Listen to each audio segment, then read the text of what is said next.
Hello दोस्तों, कल हमने किए थे हिंदी साहित्य के इतिहास के जो प्रथम 3 काल हैं उनके 75 क्वेश्चन। आज हम 75 से आगे के क्वेश्चन देख लेते हैं।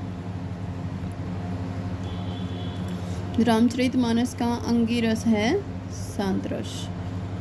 बुद्ध देव के बाद भारत के सबसे बड़े लोकनायक तुलसीदास थे। यह कथन किस विद्वान का है? जॉर्ज ग्रियर्सन का। तुलसीदास के ग्रंथ विनय पत्रिका में कुल कितने पद हैं? 279 पद।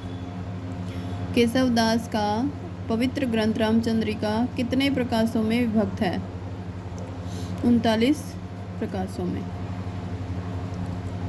केशवदास के राजनीति विषयक ग्रंथ माने जाते हैं रतन बावनी। रामायण महानाटक के रचनाकार कौन माने जाते हैं? प्राणचंद चौहान। सूरदास किस शासक के समकालीन थे? अकबर के। और जो कबीरदास थे वो सिकंदर लोदी के। 84 वैष्णव वार्ता एवं 252 वैष्णव वार्ता के प्रणेता हैं गोकुल दास। अष्टछाप की स्थापना किसने की? विठल दास ने। निर्बाक संप्रदाय के संस्थापक माने जाते हैं निर्बाकाचार्य। राधा वल्लभ संप्रदाय के प्रवर्तक माने जाते हैं हित हरिवंश। सूर कवित सुनी कौन कवि, जो नहीं सिर चालन करे। पंक्ति किसकी है? नाभादास की। प्रेम 12 खड़ी किस कवि की रचना है? नंददास की। रास पंचाध्याय किसके अध्यायों में विभक्त है? 5 अध्यायों में। रहीम दास कृत मदनाष्टक की भाषा है खड़ी बोली। अवधी भाषा में लिखा गया प्रथम रीति संबंधी ग्रंथ माना जाता है बरवे नाई का भेद। राग सोरठ के पद किस कवियत्री की रचना है? मीराबाई की। गोद लिए हुलसी फिरे तुलसी सो सुत होए किस कवि की पंक्ति है? रहीम दास की। काग के भाग बड़े सजनी, हरी हाथ सो ले गयो माखन रोटी। यह पंक्ति किसकी है? रस खान की। हरी तुम हरो जन की पीर पंक्ति है मीराबाई की। मोर मन गिरधर छवि पे अटकियो पंक्ति है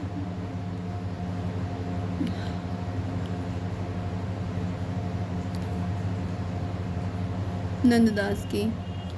संतन को कहाँ सीकरी सो काम, यह पंक्ति है सेवकदास की। केशव कहिन जाई का कहिए पंक्ति है तुलसीदास की। जिन तुम जानो गीत है यह निज ब्रह्मा विचार पंक्ति है कबीरदास की। माधव हम परिणाम निराशा पंक्ति है विद्यापति की। कहे बिनु रैयो न परत, कहे राम रस न परत पंक्ति है तुलसीदास की। मन रे परसी हरि के चरण पंक्ति है तुलसीदास की। छार उठाई लीने एक मुट्ठी, दीने उड़ाई फिर थमी झूठी जायसी की। मौसम कौन कुटिल खलकामी, यह पंक्ति है सूरदास की। हिंदी साहित्य के उत्तरकाल को कलाकाल नाम किसने दिया? रमाशंकर शुक्ल रसाल ने। कवि कुल कल्पतरु ग्रंथ के प्रणेता हैं चिंतामणि। रस रहस्य ग्रंथ के प्रणेता हैं कुलपति मिश्र। भवानी विलास ग्रंथ के प्रणेता हैं देव। अधोलिखित में कौन सा ग्रंथ भिखारी दास का नहीं है? देव माया प्रपंच।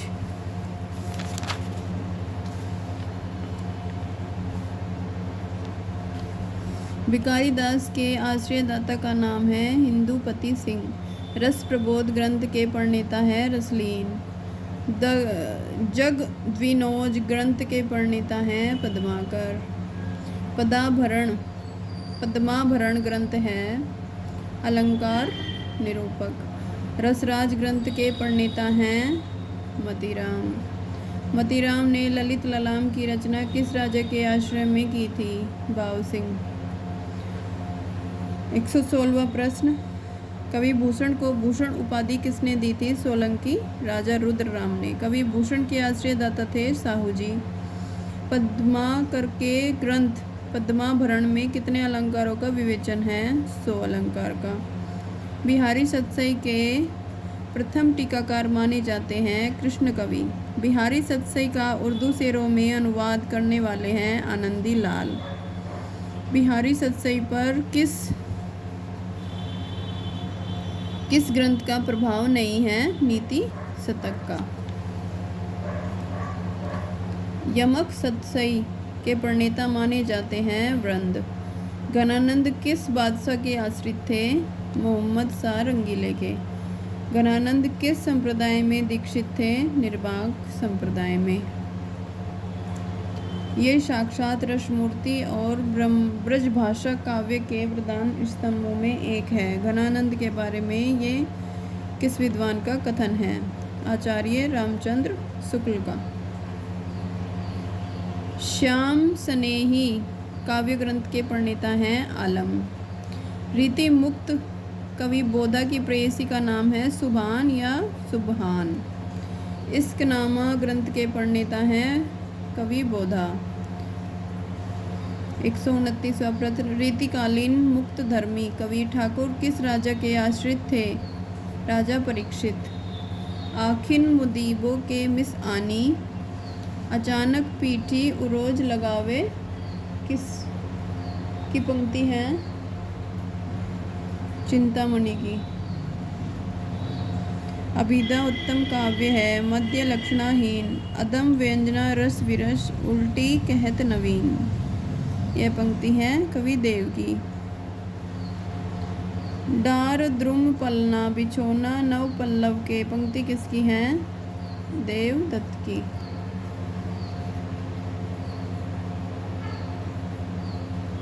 काव्य की रीति सीखियो सुकिन हिसो पंक्ति हैं भिखारी दास की। फागु की भीर अभीरिन में गीही गोविंद ले गयो भीतर गोरी पंक्ति हैं पद्माकर की। कुंदन को रंगू फीको लगे झलके अति अंग चारू गुराई पंक्तियां हैं मतीराम की। ऊंचे घोर मंदिर के अंदर रहन वारी ऊंचे घोर मंदिर के अंदर रहाती है कवि भूषण की पंक्तियां हैं। तंत्री नाद कवित रस सरस रस रतिरंग यह पंक्तियां हैं बिहारी की। नेही महाब्रज भाषा प्रवीण और सुंदर ताहू के भेद को जानो पंक्तियां हैं ब्रजनाथ की। रावरे रूप की रीति अनूप नयो नयो लागत ज्यो ज्यो निहारिये किसकी पंक्तियां हैं? कवि ठाकुर की। अति छीन मरनाल के तारहु ते तीही ऊपर पाव दे आबनो है यह पंक्तियां हैं कवि बोधा की। सीखी लीनो मीन मृग कमल नैन यह पंक्तियां हैं कवि ठाकुर की। ऋतु वर्णन के लिए रीतिकालीन कवियों में सर्वाधिक प्रसिद्ध है कवि सेनापति। बिहारी सतसई ग्रंथ है लक्ष्य ग्रंथ। हिंदी साहित्य के उत्तर मध्यकाल को श्रृंगार काल नाम देने वाले विद्वान हैं विश्वनाथ मिश्र।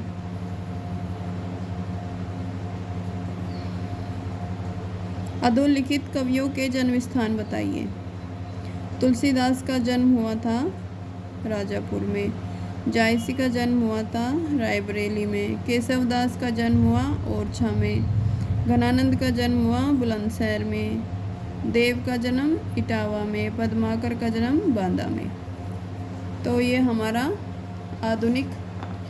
हिंदी साहित्य का इतिहास पूरा हो जाता है और हम कल पढ़ेंगे आधुनिक काल और इसका पद साहित्य का इतिहास।